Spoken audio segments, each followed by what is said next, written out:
week 3 of the fantasy football season, and here's a few plays I look to buy and trade for this week. The first guy, Ja'Marr Chase of the Cincinnati Bengals. So Ja'Marr Chase, we know he was a top 3, top 4 pick for most fantasy owners this season, but so far he's been totally a bust in the first 2 weeks of the season. I know Joe Burrow's not 100%. That calf's definitely giving him a problem. And Joe Burrow now, who knows, he possibly could be out a few weeks with that calf injury, limping in the middle of that ball game in week 2 versus the Baltimore Ravens. So Chase, the first 2 games for him on the season, week 1 at Cleveland, 5 catches, 39 yards on 9 targets. And week 2 versus Baltimore, another pedestrian ball game, 5 catches, 31 yards on 8 targets. So the targets have been there, 17 targets the last 2 games. We know Chase is an explosive offensive player, and he just has to get right. And Joe Burrow hopefully doesn't miss time, though. But even if he does, I think they're going to try to force feed Chase over there as the Cincinnati Bengal team. They got a pretty decent matchup coming up versus the Los Angeles Rams on Monday Night Football here in week 3. And Ja'Marr Chase, he's too talented of a player for him to get off to a slow start like this and for this to continue. We saw what he's done the last 2 seasons here is Chase. And even last season, I know he missed 3-4 ball games, but he still had 87 catches, 1,046 receiving yards, and 9 touchdowns. So right now, he's a top talent. Obviously, he's Ja'Marr Chase. I think he's going to turn things around and get things going. And right now, it's just early season struggles here. And with Joe Burrow not 100%, that definitely hurts. But as long as Chase is getting the targets, I think he's going to make some plays out of it and be a player that's going to pay big dividends for fantasy owners. So right now, while he hasn't done much the first 2 weeks of the season, and we know he's a top 5 talent in fantasy football, this is a perfect time to buy him this week. The next play is A.J. Brown, Philadelphia Eagles. A.J. Brown, we know last season was a breakout year for him in his first season with Philadelphia. Almost 1,500 yards and 11 touchdowns. But so far, the first 2 weeks of the season, we haven't seen much out of Brown as well. Week 1 at the Pats. I know it was a wet ball game, slippery football, obviously in bad conditions, 7 catches, 79 yards. And then week 2 versus Minnesota, 4 catches, 29 yards. With Devonta Smith, he had a good ball game, obviously. DeAndre Swift had a monster game. And A.J. Brown, the first 2 weeks of the season, he hasn't done much, really, for fantasy owners. Where we know he's a back end of the first round, the early second round drafted player is A.J. Brown. So right now over there in Philadelphia, Devonta Smith's been the guy, and DeAndre Swift. And then Hurts just spreading the football out to everyone as well. So right now, while he's struggling and he hasn't had that patented game yet, A.J. Brown, I think he could bounce back, obviously.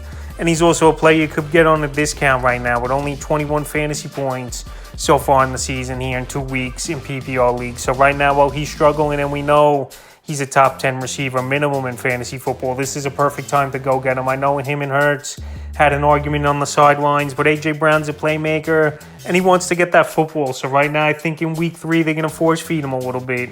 And the next 2 ball games are favorable matchups at Tampa Bay and Washington. I believe here for Brown, the next player would look to buy is Dallas Goedert of the Philadelphia Eagles. So Dallas Goedert, I think he's a top 7-8 tight end at worst here for fantasy football, even though I know his upside's even better playing in an offense like the Philadelphia Eagles. So far in the early going, Goedert, we haven't seen much out of him. Week 1, he had a goose egg for this Philadelphia team at the New England Patriots. But week 2, we had a decent ball game versus Minnesota. 6 catches, 22 yards. So they got to get Goedert more in the seam over there is Philadelphia. And they got to get him in bigger pass plays and yard after catch position. So right now, like I said, only 22 yards on the season.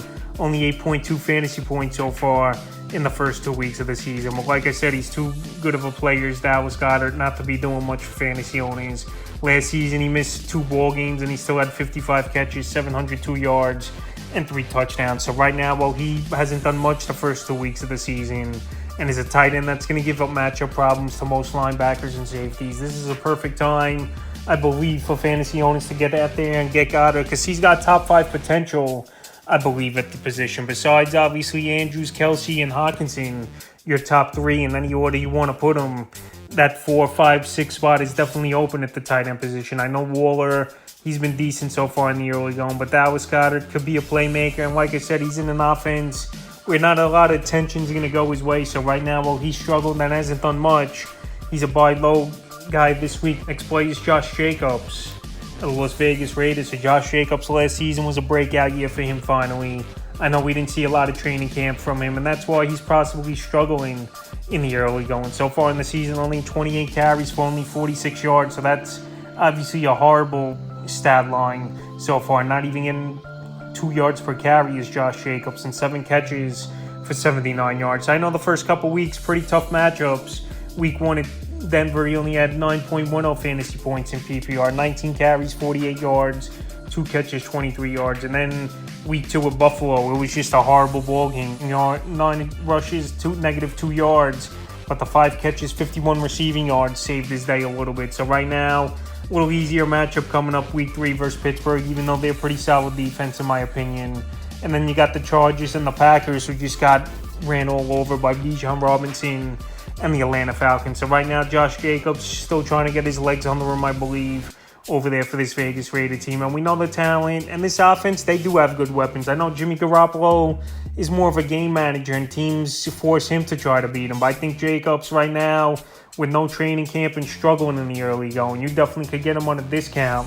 And he's a player I'd look to buy this week. The next play is Breece Hall of the New York Jets. So the Jets, they totally got away from the game plan. I figured they were going to run at the Dallas Cowboys. Obviously with a pretty bad quarterback in Zach Wilson, who just can't get the job done. But the Jets barely ran the football at the Cowboys. Even if you're not getting yards, you got to give guys like Breece Hall a decent amount of attempts. But the Cowboys shut him down, and he didn't get an opportunity, obviously, to really do much in the ball game. So week 1 versus Buffalo, only on 10 carries, he had 127 rush yards with a grab for 20 yards. And then week 2 at Dallas, like I said, the Jets didn't put him in position to do anything. Only 4 carries for 9 rushing yards. I know Breece Hall is coming off the ACL injury, but this kid's definitely a top 10 potential running back, in my opinion, in fantasy football. Here's Breece Hall. He's got the breakaway speed.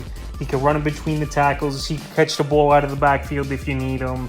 And also with Dalvin Cook back there in New York, it just made no sense to me from the get-go why the Jets started Dalvin Cook. I know, like I said, Hall's not 100% right away into the season, and he's not going to get that full 25-30 touch workload between running the football and catches, but still, he's a good talent.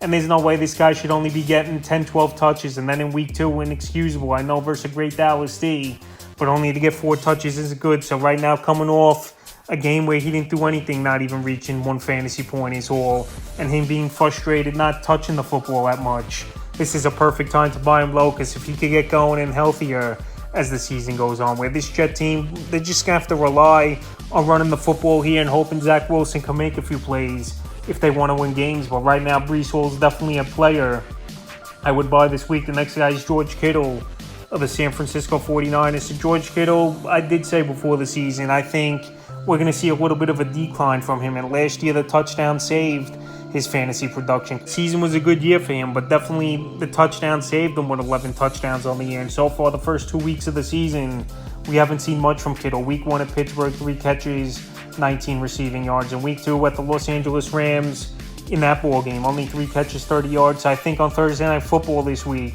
he could turn things around. Here's George Kittle versus New York Giant defense that's never really good versus the tight ends. We saw Zach Ertz have a pretty solid PPR day. George Kittle and Purdy, they definitely have good chemistry and a rapport, especially in the red zone, like I mentioned, with the 11 touchdowns last season, and a majority of them last year were from Brock Purdy. So right now, I think Kittle gets back on track.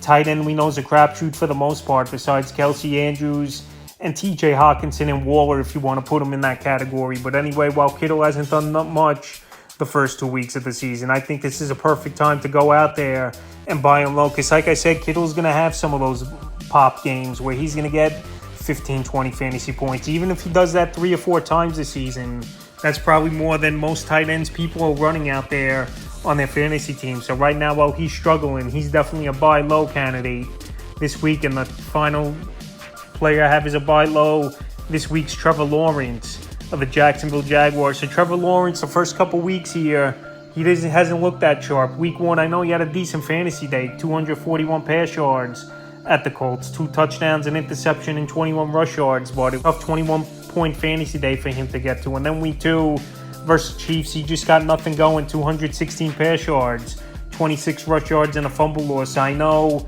in that ball game, a couple of close plays it was for Jacksonville in the back of the end zone, where Zay Jones couldn't get that second foot in twice in different parts of the ball game, and even Calvin Ridley made a nice catch but couldn't get the feed in the back of the end zone. So right now, they could have been 2 or 3 touchdowns, and his fantasy day obviously would have been great then for Trevor Lawrence in week 2. But those missed opportunities definitely had a bad stat line for him.